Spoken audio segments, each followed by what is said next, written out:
Social media over the weekend, you probably saw this video. It was shot Friday afternoon on the steps of the Lincoln Memorial. It seemed to show a group of teenage boys taunting an elderly American Indian man who was holding a drum. The young men had come to Washington from a Catholic school in Kentucky to demonstrate in the March for Life. Some of them wore Make America Great Again hats. They seem menacing. Within hours, the video is being replayed by virtually every news outlet in America. Here's what you may have seen.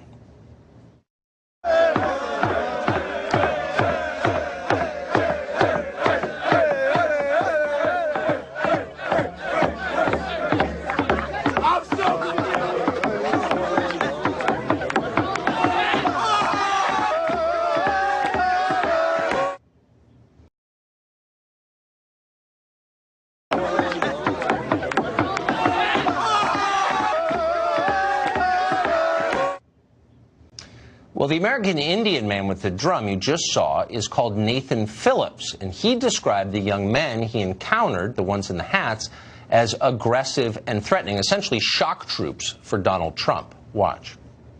Heard them saying, build that wall, build that wall. You know, this is indigenous lands. You know, we're not supposed to have walls here. We never did.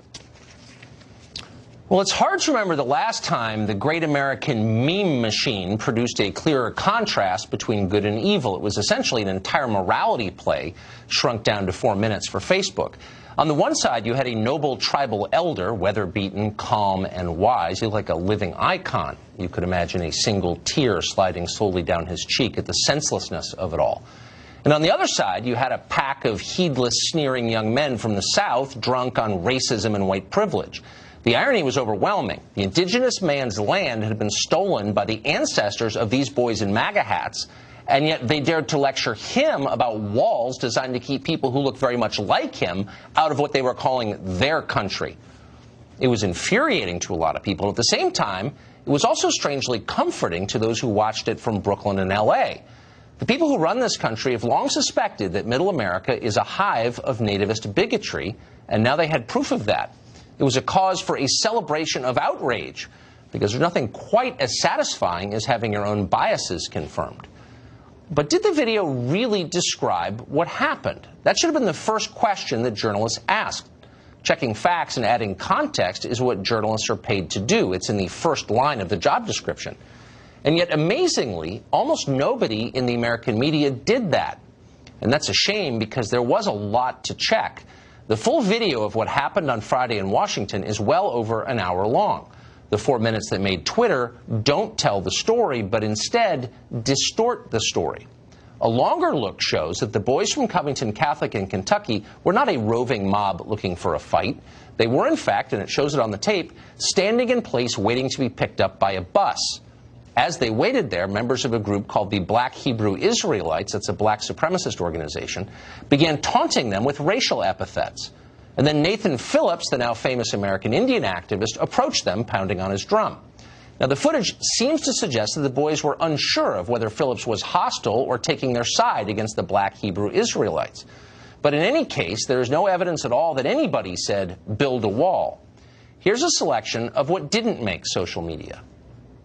This child molesting priest right there. Right. Let's make America great again. A bunch of child molesting. Look at all these dusty crackers with that racist garbage on. Look at these dirty crackers. Bunch of future school shooters. That's right. A bunch of incest babies. That's right. A bunch of babies made out of incest. The biggest terrorist on the face of this earth is the brown-faced man, woman, and child. So what really happened on Friday? Well, you can watch for yourself and decide. There's plenty of video out there of it, and some of it is fascinating and revealing. But what we know for certain at this point is that our cultural leaders are, in effect, bigots. And they understand the reality on the basis of stereotypes. When the facts don't conform to what they think they know, they ignore the facts. They see this country not as a group of people or of citizens, but as a collection of groups. And some of those groups, they are convinced, are morally inferior to other groups. They know that's true. They say it out loud. And that belief shapes almost all of their perceptions of the world. It's not surprising, then, that when a group of pro-life Catholic kids who look like lacrosse players and live in Kentucky are accused of wrongdoing, the media don't pause for a moment before casting judgment. Maggie Haberman of the New York Times suggested the boys needed to be expelled from school. Anna Navarro of CNN called the boys racists and asswipes and then went after their teachers and their parents. Others called for violence against them. CNN legal analyst Bakari Sellers suggested one of the boys should be, quote, punched in the face. Former CNN contributor Reza Aslan agreed. Aslan asked on Twitter this: have you ever seen a more punchable face than this kid's? Longtime CNN contributor Kathy Griffin seemed to encourage a mob to rise up and hurt these boys. Quote, name these kids. I want names. Shame them. If you think these efforts wouldn't dox you in a heartbeat, think again. Then she repeated her demand again later. Quote, names, please, and stories from people who can identify them and vouch for their identity. Thank you. Hollywood film producer Jack Morrissey tweeted that he wanted the boys killed. Quote, MAGA kids go screaming hats first into the wood chipper. And then he paired that with a graphic photo.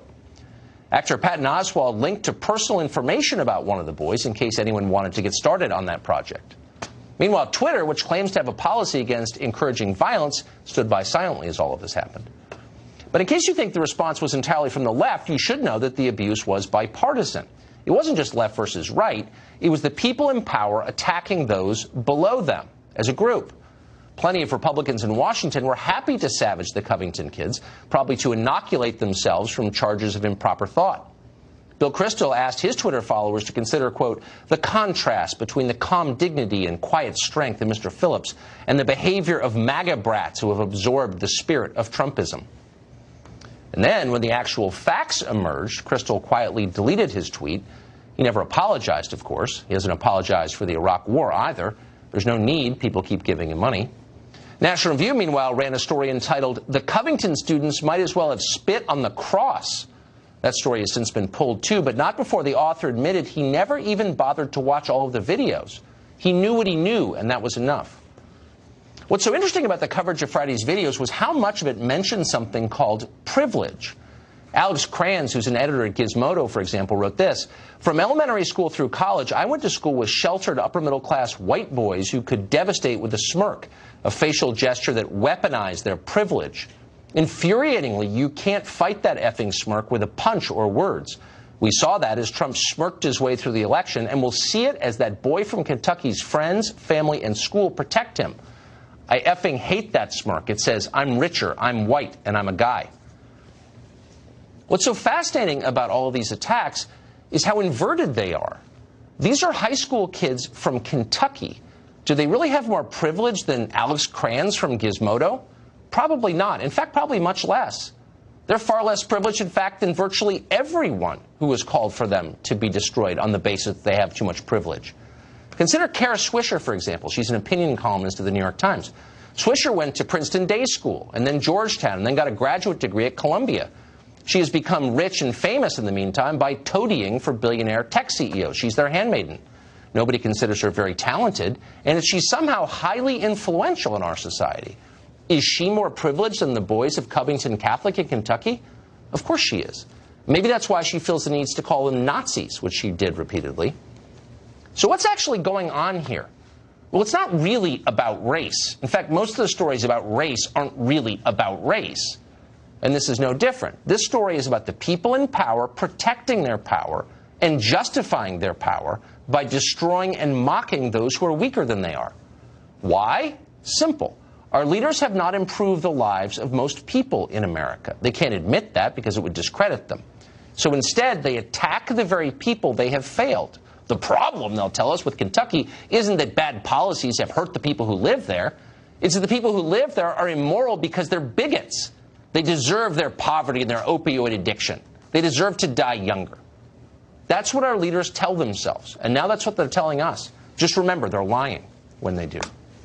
Robbie Suave is an associate editor at Reason. Unlike most reporters, he bothered to take a closer look at the Covington incident before passing judgment. He's also the author of the forthcoming book, Panic Attack, Young Radicals in the Age of Trump. Robbie Suave joins us today. Robbie, thanks for coming on. So what I thought was so interesting about your connection to this, and I should say you're hardly a Trump partisan. I think you're the opposite, actually. So it's not like you were defending Trump. But you were also one of the very first, maybe the first reporter to note that the UVA story in Rolling Stone was clearly a hoax, which it was, and you were among the first to say that this story was more complicated than it seemed. What did you do that other reporters didn't do? I didn't do anything other reporters couldn't have done. I just looked much more closely and much more elaborately at the facts. What I think caused so many people to miss the real story in both of these cases was that when you're reporting something that confirms all of your biases, that is like all of your worst kind of thoughts about some bad person you're talking about, you have to be really sure. You have to consider evidence that conflicts with that. There's a special burden to go above and beyond to make sure you're just not seeing what you want to see. In Rolling Stone, the author wanted to see the very, very worst in campus and have this outrageous story about sexual abuse, and it completely fell apart. And I think here, in this case, so many people were willing to believe, you know, this fits all my preconceived notion about young, white, MAGA hat-wearing people who are here in D.C. for an explicitly conservative or political cause, and they were perfectly willing to believe, without considering much further, that these were the villains of this story, and oh my God, look at what they're doing, it's so terrible. I'll just confess, I'll just be completely honest. When the Harvey Weinstein story happened, I don't share his politics. I always thought he was creepy. And I actually thought, boy, I better be sure. I wanted to believe it was true in a sense because it comported with what I thought of him ahead of time. And I think it was mostly true. But I do think honest people, when they see a story that confirms their biases, pause before jumping on board, don't they? And shouldn't our journalists be more honest than they are? Absolutely. And in this case, I mean, it was all there. You just had to watch the almost 2 hours of footage revealing that, just like you explained, there was this crazy hate group yelling obscenities, horrible language at these kids for like an hour. It was goading them to attack, and the kids didn't attack. They did their sort of pep rally cheer thing. It wasn't offensive or mean-spirited even, and they would have been within their rights to be meaner to this group. They didn't fall for the bait at all, and it was at this moment that this guy, Nathan Phillips, injected himself into the moment. And he really misrepresented what happened when he talked to the media. And to some extent, this is a media bias story. But it's also, if you have a source that is prepared to really mislead you, possibly lie to you about what happened, I mean, that's to some degree just bad luck. Can you be more specific about, for our viewers who maybe haven't seen it, about what he seemed to misrepresent? He said that, he said these exact words to the media. He said the boys were beasts and the black nationalist cult group were the prey. And that's why he went up to the boys and not the crazy people with the drums, because he thought they were going to attack. I mean, that's a complete misreading of the situation. That's exactly backward. The boys weren't really doing anything wrong that I could tell from what I saw, and the other people were insane. Now, he either just got that really wrong, or he misrepresented it intentionally. He had an entourage there taking video. If you listen to some of the videos, it seemed like they were possibly trying to do a stunt there. One of them says something like, "I got it," or "We got what we needed," something like that. So I don't know for sure, but he was wrong. Weird. He was very wrong. So this is a story about race, we're being told. We're always told every story is about race. It's absurd. But we're told that there are racists in this video, and here you have a group literally screaming racial epithets. Right. And anti-gay epithets and bigoted remarks. But somehow nobody notices that. But it's the high school kids who don't really say anything who are the bigots. Like, you're lying if you reach that conclusion, aren't you? Right. And everyone's saying they need to be sorry or we need to punish them. I mean, if I'm trying to sort out who did the most wrong or who was most at fault in this situation, it's obvious it's the crazy people who were screaming. High school boys, and whether or not they should be killed, which you've seen unfold for the last few days, was pretty bad. But it may not be the worst thing, the most embarrassing thing the press has done in the last 5 days, which tells you a lot. Last Friday, news outlets really humiliated themselves by their endless coverage of a BuzzFeed report, BuzzFeed being a cat website, a story that claimed that the president had ordered his attorney, Michael Cohen, to lie to Congress. Now, if you were a normal editor or reporter, you might pause before repeating this because BuzzFeed is a joke. This is the outlet that gives us stories like 19 husbands who sent the most hilariously random texts ever and 10 signs your cat is a wizard. So you might have thought, wow, how could BuzzFeed have gotten the one story that nobody else can replicate but that everybody else has been searching for? You might have asked yourself that question before repeating the key assertions in the story mindlessly and as if they were true. But nope, nobody did. Everybody assumed BuzzFeed had landed an exclusive scoop that would bring down the president. And that was so thrilling they couldn't hold back. If you're playing a drinking game last Friday and you took a shot, every time you heard the word bombshell, you would have wound up dead. Watch. This would be certainly a bombshell information. BuzzFeed's latest bombshell report. The White House is slamming a bombshell report by BuzzFeed. With a bombshell report from BuzzFeed. If the BuzzFeed bombshell is true. BuzzFeed reporting bombshell details. The White House response to the bombshell report was deeply disturbing. Bombshell! Dumb people have small vocabularies. There was a problem, though, with BuzzFeed's reporting. None of it had been confirmed at all. Even the authors suggested they hadn't seen the documents in question. Actually, there were two authors. It was co-byline. One said he'd seen the documents, and the other said he hadn't. That was never really resolved. But it didn't matter because the dumb people on TV so badly wanted it to be true that they repeated it.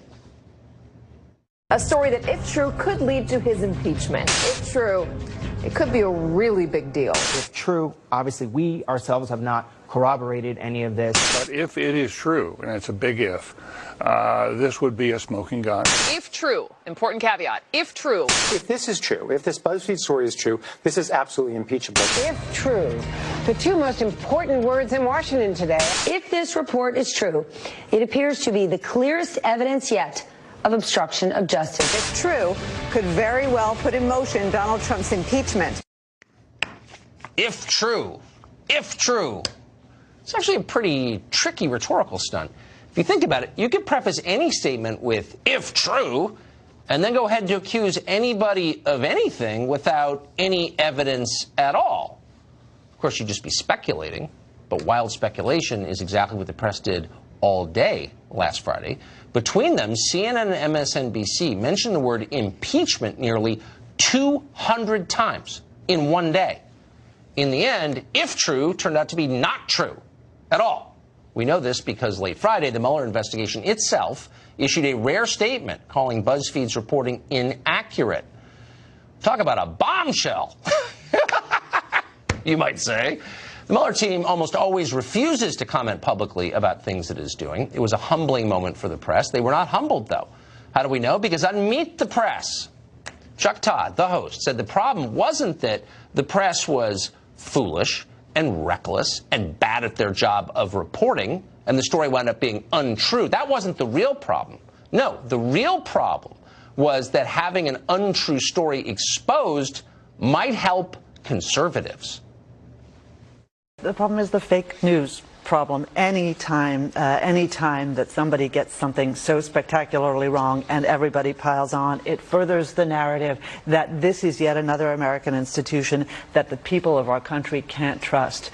That's the problem with the BuzzFeed story. No, it is. And as we've got to remind people, though, there are people that want to exploit this. They want to see us be put this way, and they're just doing it for exploitation purposes. So let's not give them the ammunition. That's unbelievable. That's, by the way, not neutral thinking, and it's not clear thinking. It's not the way that journalists think. It's the way that political operatives think. Their first concern is always, how will the other side benefit from this? How can we win the next campaign? And that's how they think, because that's exactly what they're doing. Joe Concha covers media for The Hill, and he joins us tonight.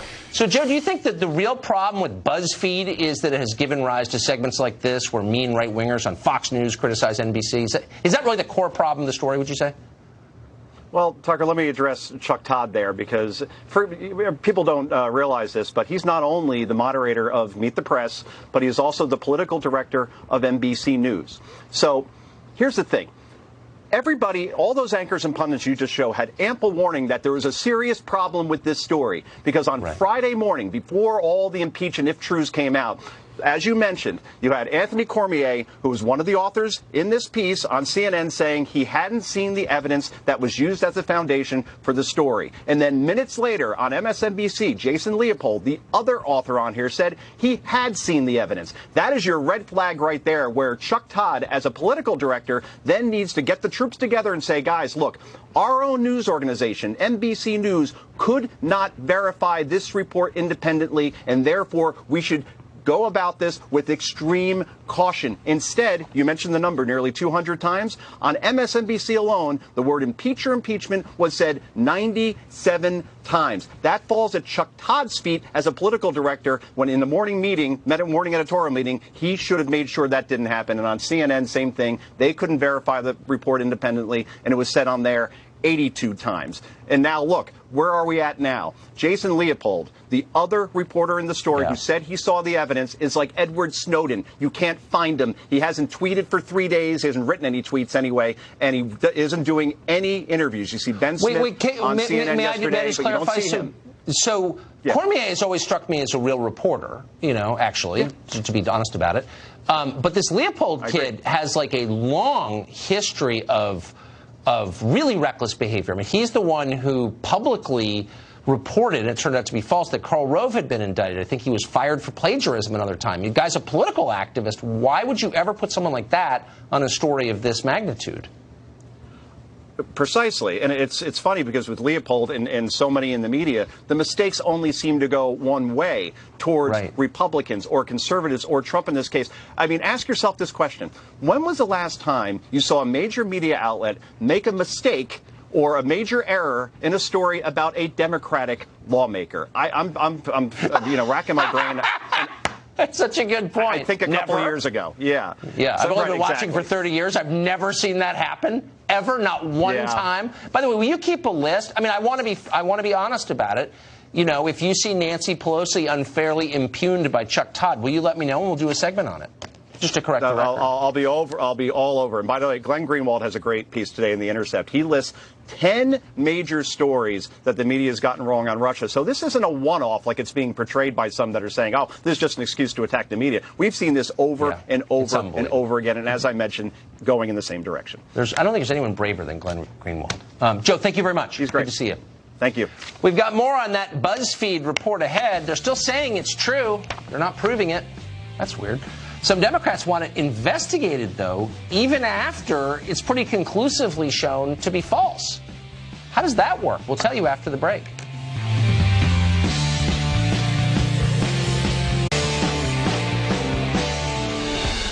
Well, Democrats control the House again for the first time in 8 years, and with their return, they have the right to launch new investigations, which they are very anxious to do. The question is, about what?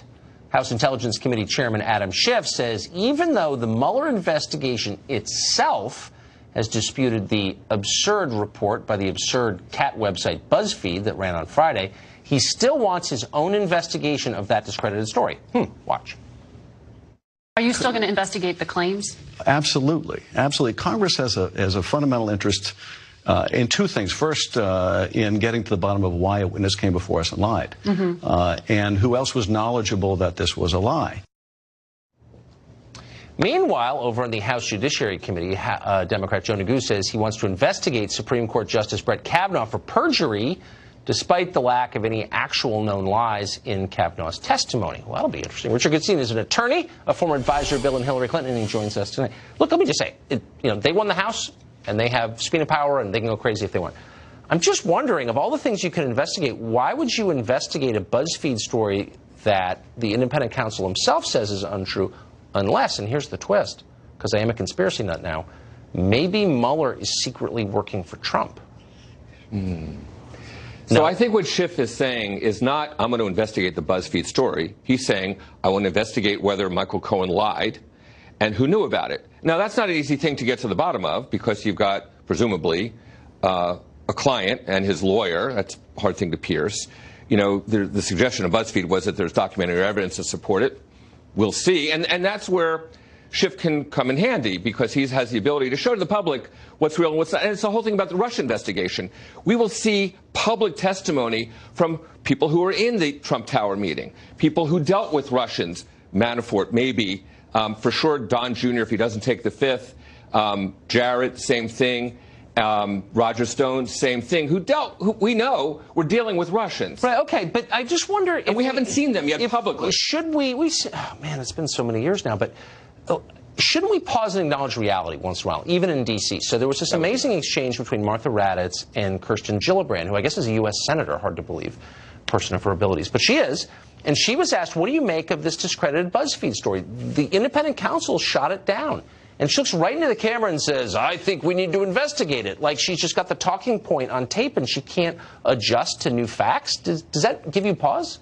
Yes, for this reason. I always thought the BuzzFeed story was overblown because two things. We will have Cohen's public testimony, and some of your guests, I would think, like Jim Jordan, will rake him over the coals as a liar and so forth, and we'll kind of, sort of suss out whether there's any reason to believe him, and then we'll have Mueller's, product to basically saying, again, further, is there any evidence to back it up or not, right?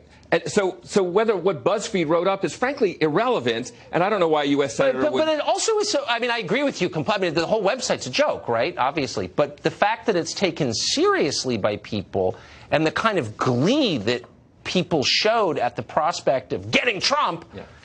I don't know. That's not really the animating spirit you want in people. You want people to make the country better, to get to the truth. But, like, crushing the guy, getting him out of office on any pretext, that's just something kind of ugly, right? Right. And it's why Democrats downplayed impeachment, played up things like affordable care during in the course of winning 40 seats in the House elections. And I think it's But now they're talking about him. Now that we were dumb enough to vote for them, they're like pulling the mask off, like, no, actually, we're going to impeach. No, actually, everybody from Pelosi on down, Nadler, it's actually downplaying it to the, kind of discomfort of the real left group who is actually trying to foment So it. the 6 old people who still run the party, but, like, their hold on power is tenuous. How can they hold the crazies back who just want blood? I mean, they say that. We're going to impeach the MFer? Really? I mean... Well, again, you've got some people... I mean, we look at what Stephen King said. We're not kind of imputing that to the Republican Party, right? These are people who were just elected the other day. Right. And their first order of business, and the press joins them in this. I mean, what I'm saying is, shouldn't the Democrats stand back and say, we want the best for the country? Absolutely. But I don't think I've ever heard any of them say that. What they think is that the country's at risk if there's a president who might be in position to be compromised because of the Saudis or the Russians. And we have some basis to believe that there may have been sort of dealings that he had.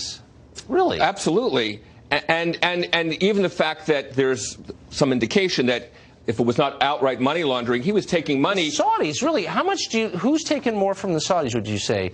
Trump or Hillary Clinton? I would say that the notion that Hillary Clinton was compromised by the Saudis is laughable. Nobody's laughing at the notion. Just a simple question. Who took millions from the Saudis? Was it Donald Trump? No, I actually think it was Hillary Clinton. Look, I mean, now that that's like a standard to deal with for malaria and climate change, God, it was horrible. Oh, she's a good person. Oh, she's a good person. Okay. Combating childhood obesity. Did that work, by the way? Did kids get thinner you think it's after the Saudis gave? No, I don't think it's a joke. I just don't think. Did she help? Well, the fact is that foundation has helped with countless issues across the board. We can have that in another segment, perhaps. Everyone always says it. I've never seen any evidence. Kids seem pretty heavy to me, but whatever. Richard, it's great to see you. Thank you for having me. Thank you. So America's worst drug epidemic. It's in progress now. People rarely talk about it. It's killing many thousands. How did it happen? Well, not by accident. It turns out it was engineered by a small group to get rich. They did. Then they tried to cover their tracks. New evidence tonight on what they knew as they did that. That's after the break.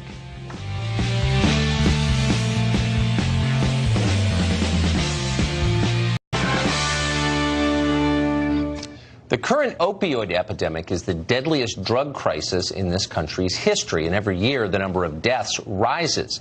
In 2017, 72,000 Americans died from ODs, and the vast majority of those were caused by some sort of opioid drug. There are a lot of causes of this epidemic: declining job prospects for the working class, the collapse of marriage and families, the suffocating loneliness generated by modern life. But good old-fashioned greed and moral turpitude from big business played a role, too. One of the key drugs behind the opioid tragedy is called OxyContin. OxyContin is a powerful and effective prescription painkiller. It's been a miracle for many cancer patients. But it's also very addictive.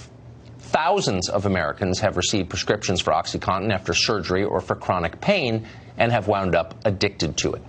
Since OxyContin's release in 1996, 200,000 Americans have died of overdoses linked to prescription painkillers. That, for perspective, is almost twice this country's death toll in World War I. OxyContin is produced by a company called Purdue Pharmaceutical. That company is owned by the Sackler family. OxyContin has made the Sacklers one of this country's richest families. They're collectively worth about $13 billion. Now, new filings in a lawsuit in Massachusetts against members of the Sackler family showed just how far they were willing to go to get rich. Prior to the release of OxyContin, Purdue Pharma argued that the drug was less addictive than other opioids because it was released gradually because of its packaging.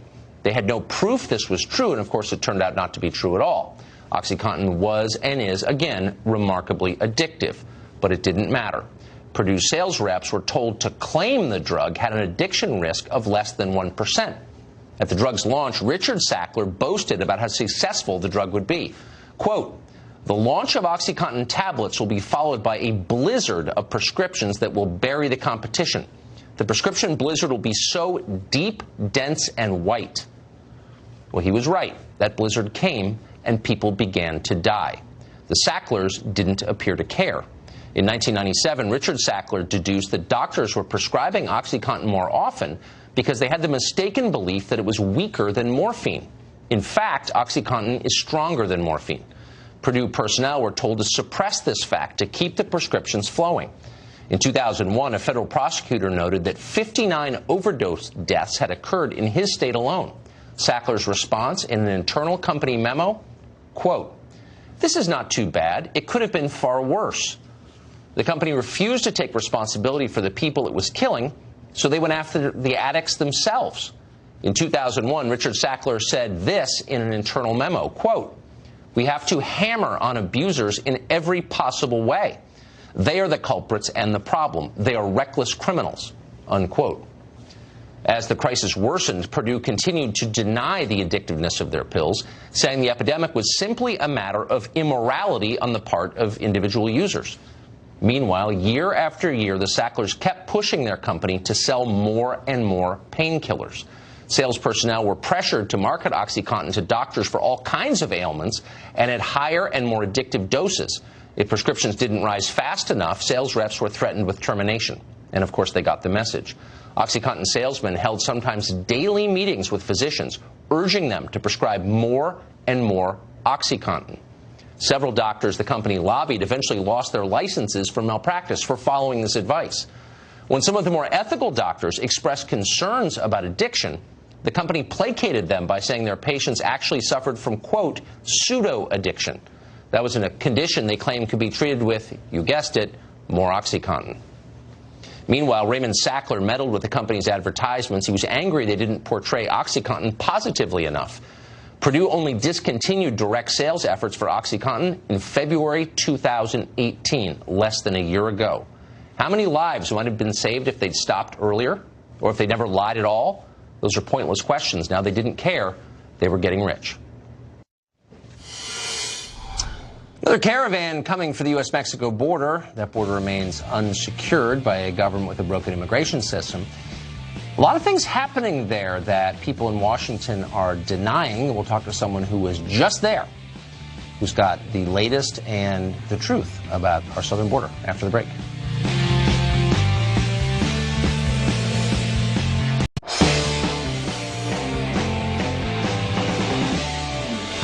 Well, the president made a new offer to Democrats over the weekend, an effort to seek an end to the government shutdown.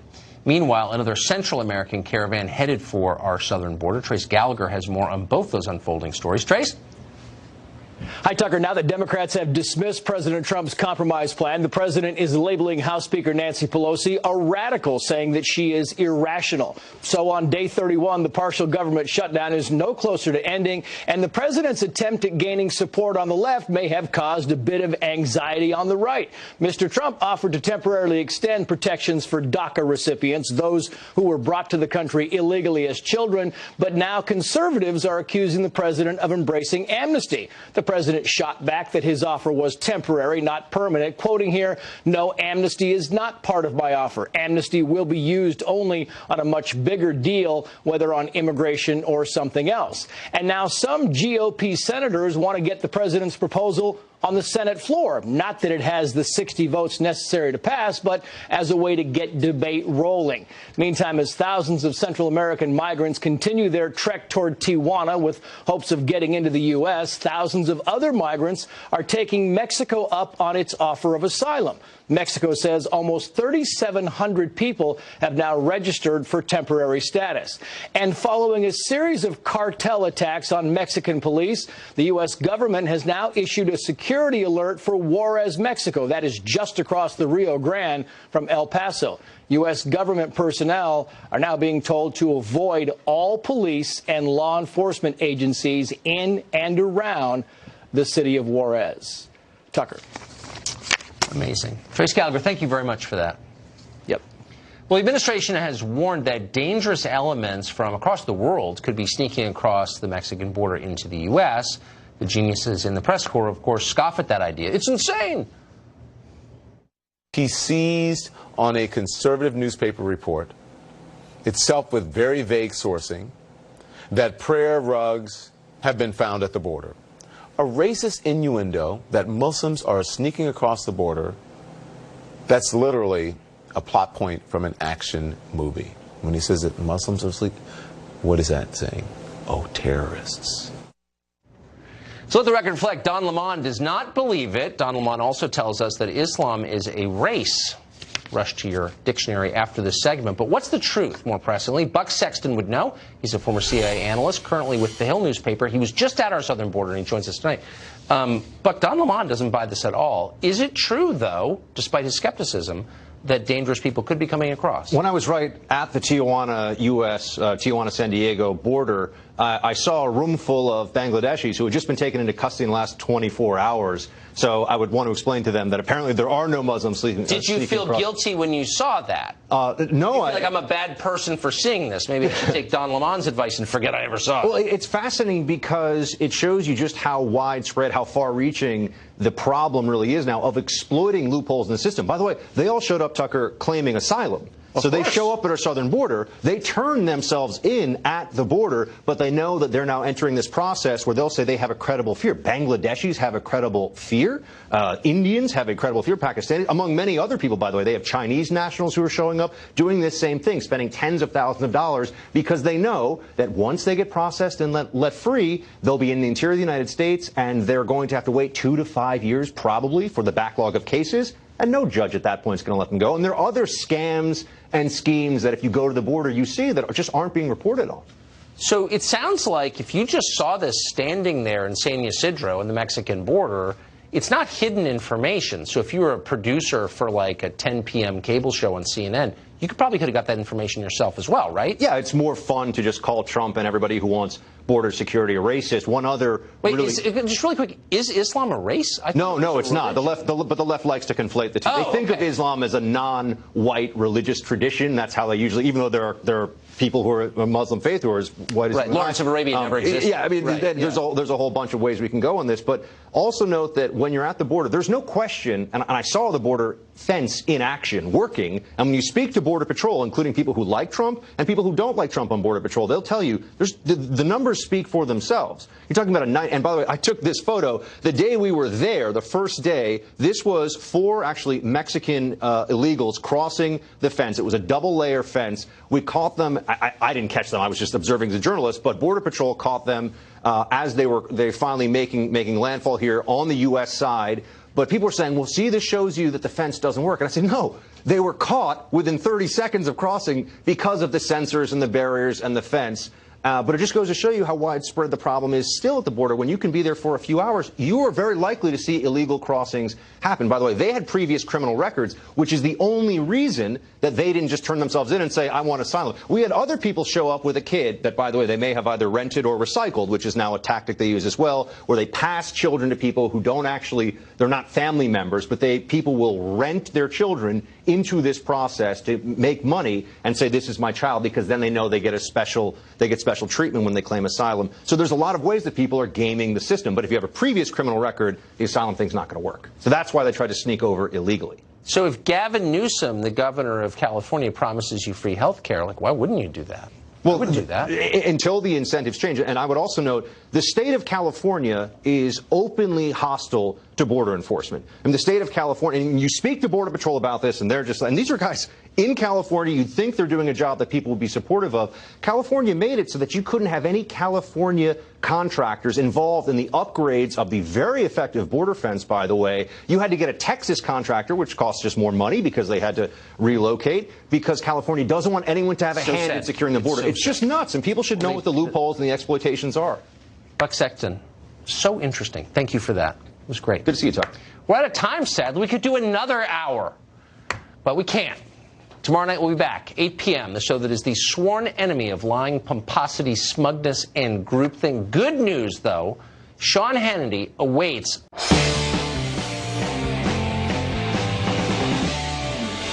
Well, the president made a new offer to Democrats over the weekend, an effort to seek an end to the government shutdown. Meanwhile, another Central American caravan headed for our southern border. Trace Gallagher has more on both those unfolding stories. Trace? Hi, Tucker. Now that Democrats have dismissed President Trump's compromise plan, the president is labeling House Speaker Nancy Pelosi a radical, saying that she is irrational. So on day 31, the partial government shutdown is no closer to ending, and the president's attempt at gaining support on the left may have caused a bit of anxiety on the right.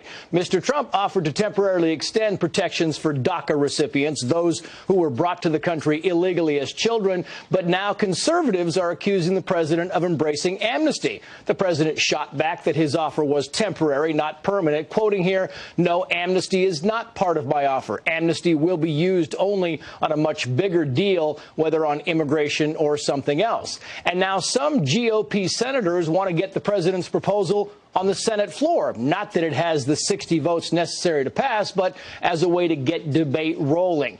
Meantime, as thousands of Central American migrants continue their trek toward Tijuana with hopes of getting into the U.S., thousands of other migrants are taking Mexico up on its offer of asylum. Mexico says almost 3,700 people have now registered for temporary status. And following a series of cartel attacks on Mexican police, the U.S. government has now issued a security alert for Juarez, Mexico. That is just across the Rio Grande from El Paso. U.S. government personnel are now being told to avoid all police and law enforcement agencies in and around the city of Juarez. Tucker. Amazing. Trace Gallagher, thank you very much for that. Yep. Well, the administration has warned that dangerous elements from across the world could be sneaking across the Mexican border into the U.S. The geniuses in the press corps, of course, scoff at that idea. It's insane. He seized on a conservative newspaper report, itself with very vague sourcing, that prayer rugs have been found at the border. A racist innuendo that Muslims are sneaking across the border, that's literally a plot point from an action movie. When he says that Muslims are asleep, what is that saying? Oh, terrorists.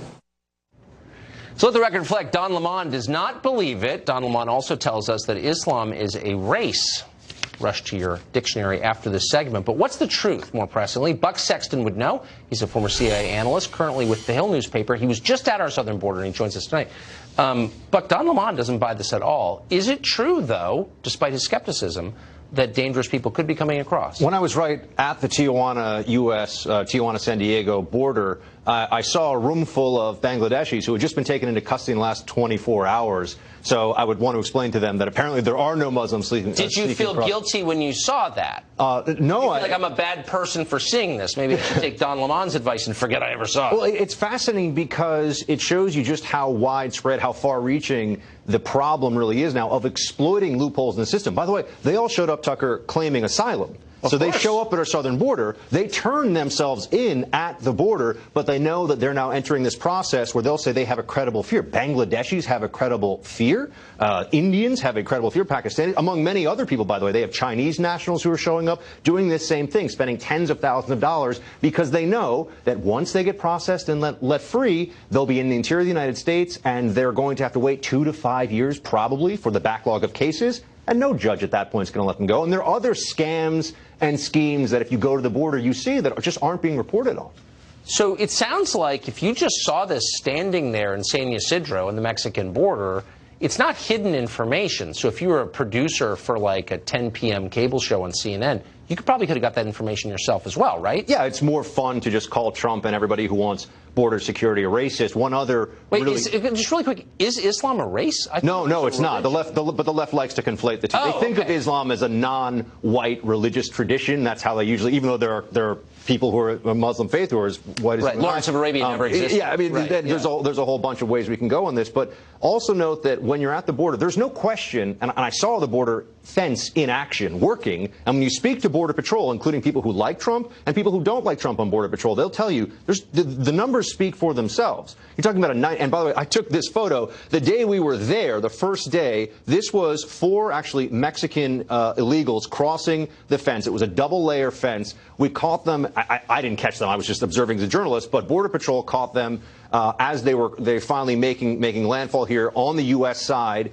But people were saying, well, see, this shows you that the fence doesn't work. And I said, no, they were caught within 30 seconds of crossing because of the sensors and the barriers and the fence.